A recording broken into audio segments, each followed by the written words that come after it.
Neanderthals were first to artificially change the world, turning forests into grasslands 1,25,000 years ago.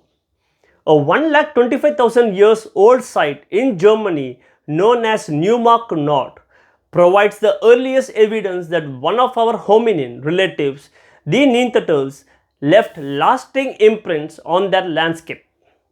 Located about 35 km east of Leipzig, Neumark Nord was filled with small lakes 1,30,000 to 1,15,000 years ago when glaciers retreated from Europe. Archaeological evidence suggests that hunting and foraging Neanderthals moved to the area to take advantage of the milder climate during this period and change their landscape through increased use. These hominins hunted and butchered animals, made tools, gathered firewood, and made bonfires in the Neumark Nord area for about 2000 years, which in turn changed local ecosystems during Neanderthal residency, according to Science Advances magazine published Wednesday. Originally a forest area, the area became open with the arrival of Neanderthals and remained open for about 2000 years. After they leave, the forest closes again, said Will Robrooks, professor of Paleolithic archaeology at Leiden University in the Netherlands and lead author of the study. Research shows that our species is not the first to change its landscape. Today, humans are affecting ecosystems around the world with serious effects on biodiversity and habitats around the world, said Katrina Harvati, a paleoanthropologist at Eberhard Karls University of Tübingen, who was not involved in the research.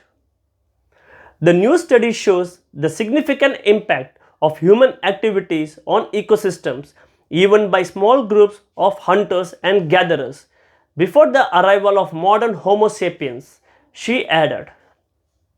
This adds an important aspect to the behavior of early humans, including Neanderthals, that have influenced ecosystems long in the past, although we don't know if it was an intentional behavior aimed at creating landscapes and keeping them open, said Dr. Robrooks.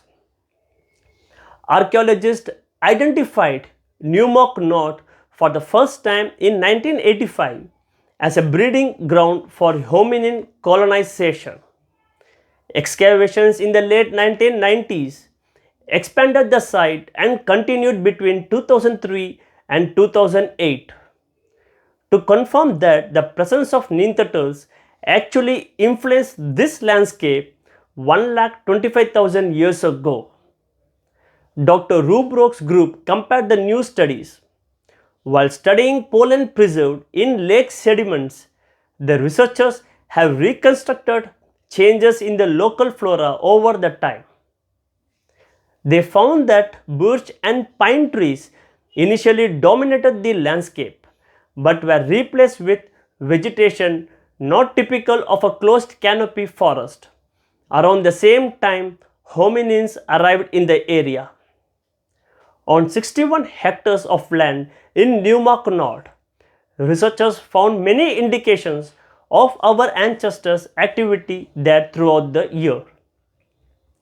Tens of thousands of stone artifacts, hundreds of thousands of bone fragments, the remains of hundreds of animals slaughtered as a result of countless episodes of hunting by Neanderthals, combined with abundant traces of fire, said Dr. Robrooks. The study also describes charred seeds, hot stone tools, and burnt wood. He added that the old lakeshore of Neumark Nord is still far from the first village or town. While the Neanderthals who used the area may have been less mobile and likely lived in larger groups, they remained hunters and gatherers who traveled from place to place during this last interglacial period, he said. The other lakes, which are between 20 and 54 km apart, do not have a significant Neanderthal presence. And pollen data show that the closed forest that have continuously dominated the environment. Neumark Nord and the reference lake are located in the eastern region of the Harz Mountains in Germany, indicating that differences in rainfall or temperature between regions do not explain the differences in their respective landscapes. This suggests a hominin ecological footprint at Neumark Nord, said Dr. Rubrox, revealed that repeated Neanderthal bonfires and trampling of the area while hunting may have altered the local vegetation there. Thanks.